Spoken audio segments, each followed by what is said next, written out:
just a heads up, fellow YouTubers.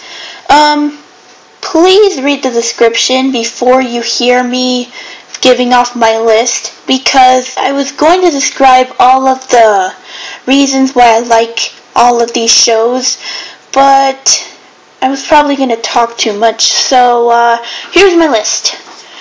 Number 10, Phineas and Ferb. Number 9, Sarah and Duck. Number 8, Pac-Man and the Ghostly Adventures. Number 7, Randy Cunningham, 9th Grade Ninja.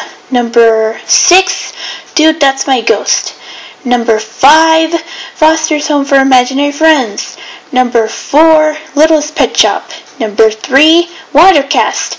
Number 2, Invader Zim. And number 1 remains a mystery.